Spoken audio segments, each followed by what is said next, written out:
Mrs. Mariden Ventura Cawilan, ako po ay nasaktan. Ngunit ngayong nalaman ko na ang katotohanan, ay ako po ay humihingi ng tawad sa inyo kung ano man yung nasabi kong pangit. Ayun lamang po. At i-advise ko po ang mga abogado ko na i-draft na any charges and cases against you or to the school. Ayan po ang magpapatunay si Bishop Martinez.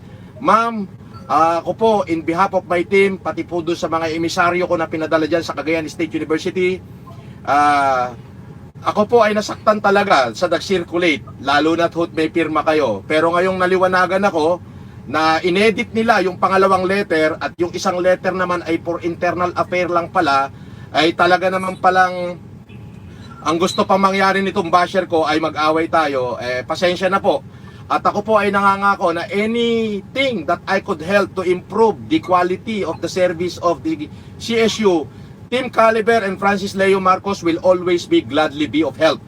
Alam nyo ma'am, kahit daan-daan libong basher, hindi ko kuya pinapansin, basher yan eh. At the end of the day, alam ko po kung ano yung sarili ko, ano yung capacity ko, ano yung kakayahan ko. Pero po kasi, yung sulat po is galing sa isang institusyon na kung saan nire-respeto ko pa naman. Kaya ho ako ay nasaktan. So para sa Vice President ng Student Affair ng Cagayan State University, ma'am, kung makakarating sa itong video ko, humihingi ho ko ng pasensya sa inyo sa mga nasabi ko, pero siguro ho ay nauunawaan nyo naman kung bakit ko naman ho nasabi yun. At ang isyong ho ito ay dito na ho magtatapos.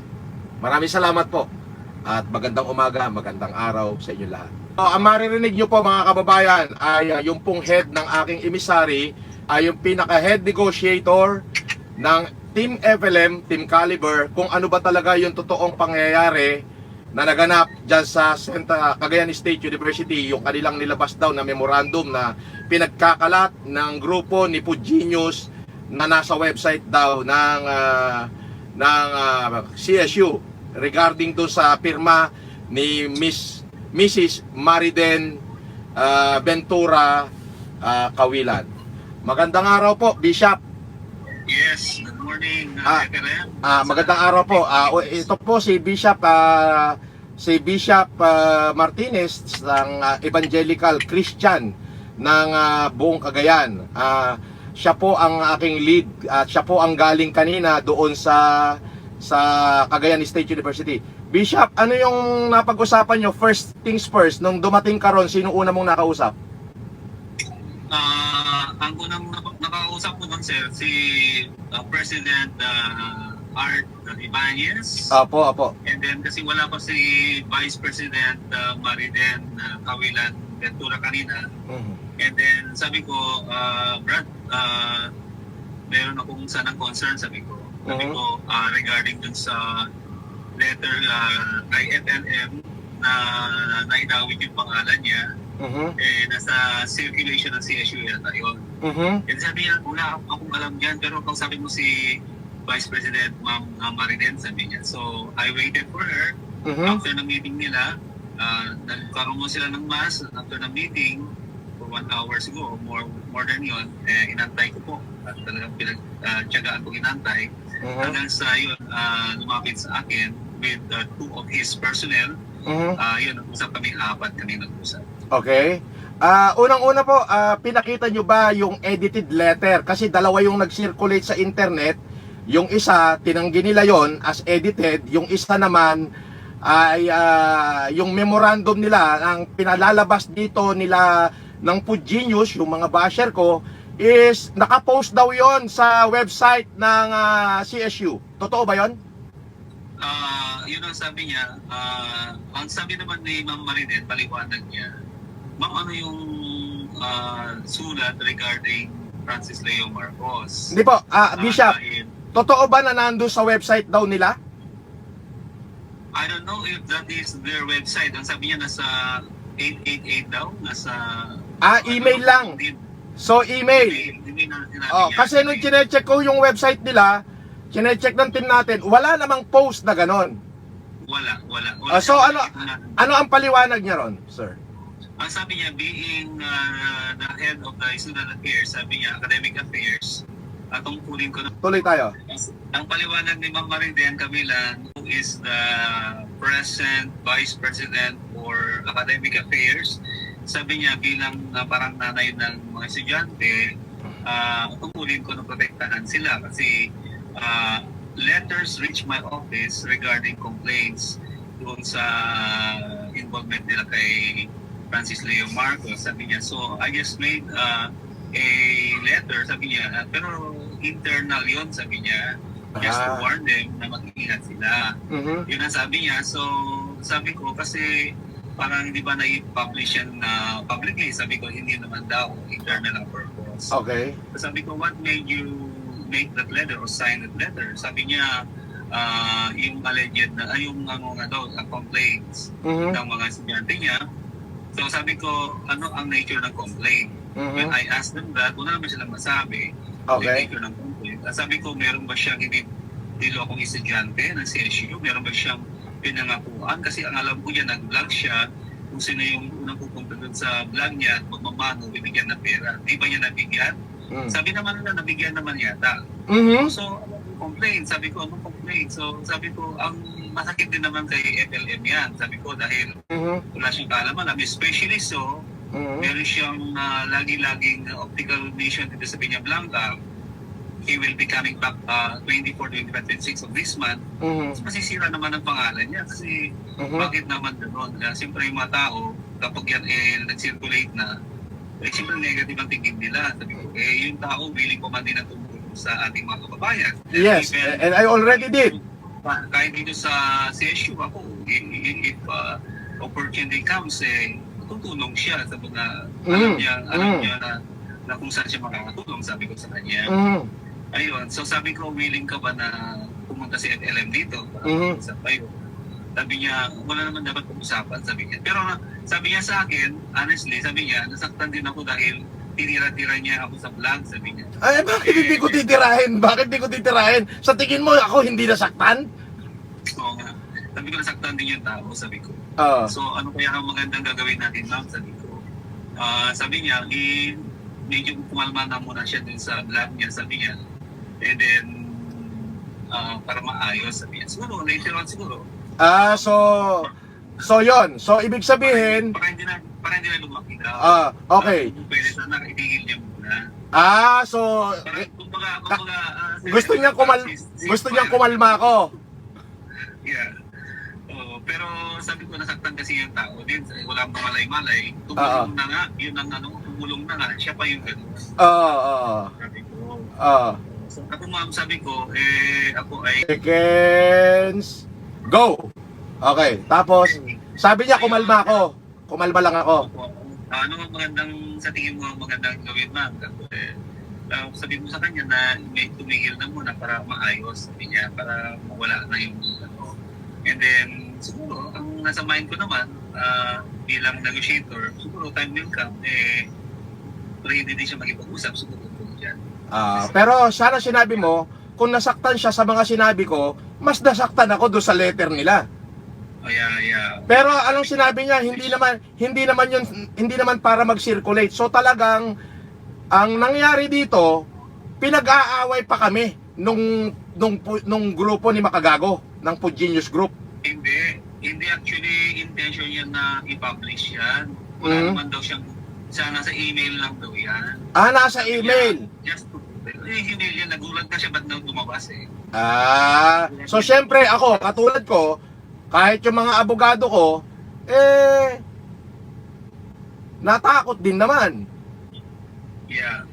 So, masama yun kapag pinablik yun. Talagang masama. Ngayon, masama, pinablik ang ano ko lang naman yan is just to protect the students. Kasi kung wala naman akong gagawin, ako ang malabas na parang negligence sa trabaho ko. So yun ang sabi niya kasi nakarating sa office ni Roy yung complaint na may mga nag-fraudulent. Pero ano ang find out nila? May fraudulent bang nangyari? Yung findings nila? Wala naman. Sabi ko sa kanila, sir, ano bang basis nyo? What specific complaint that your students have reported you?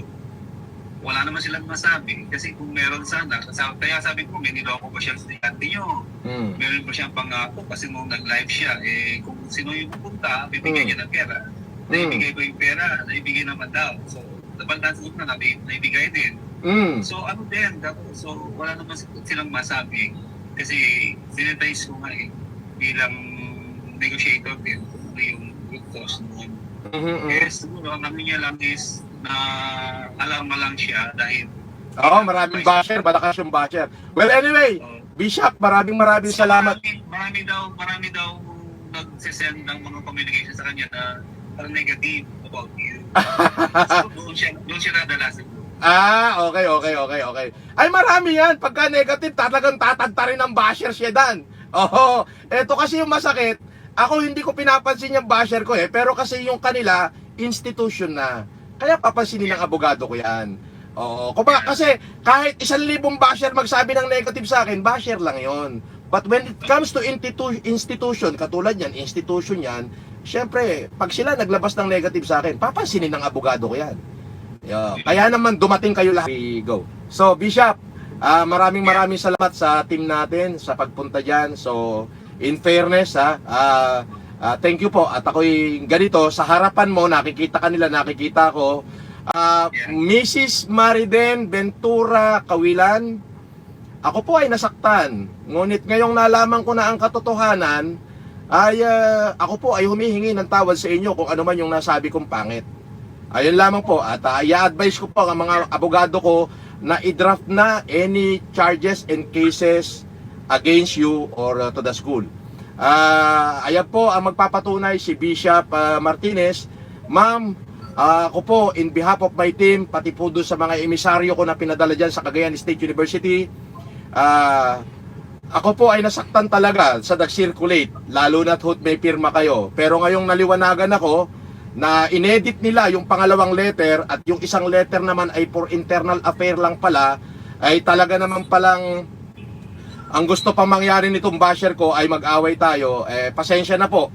At ako po ay nangangako na anything that I could help to improve the quality of the service of the CSU, Team Caliber and Francis Leo Marcos will always be gladly be of help. Opo. Andiyan po si Bishop Martinez. Bishop, maraming salamat sa iyo. Mabuhay po kayo. I'll see you later. Maraming salamat po sa paliwanag at naliwanagan po ako 10 ng aking mga supporter. Thank you po. Thank you, Bishop. See you later. Yan po yung pinaka-lead ng aking emisaryo na dumating doon. 4 po sila. Yung 3 abogado na from dito rin sa Isabela, sa Cagayan. 2 abogado at saka yung isa po ay pinaka-driver at syempre si Bishop at yan po ay may aking spiritual advisor dito sa Cagayan, si Bishop Jojo Martinez po yan. Okay. Basin nyo. So, Miss Mariden, Mrs. Mariden Ventura Cawilan. Ma'am, kung ako po ay may nasabi, ipagpaumanhin nyo sapagkat dala lamang ho yan ng aking emosyon na talaga naman hong para kasing doon sa sulat parang sinisira ho ang aking pangalan. Maaaring kayo nga ay gumawa ng aksyon sa sobrang daming bombardment, pero ako na ho magsasabi sa inyo, ma'am, na yung mga nagpapadala ng sulat sa inyo ay puro mga peking tao. Yung Yulen Marcos, yun ho ang original na budol-budol.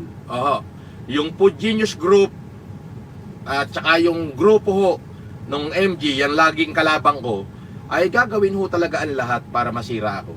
So ngayong napatunayan nyo naman na wala naman pala, wala ni isa man sa estudyante nyo ang na-involve sa scam or fraud sapagkat wala naman hong fraudulent na pangyayari.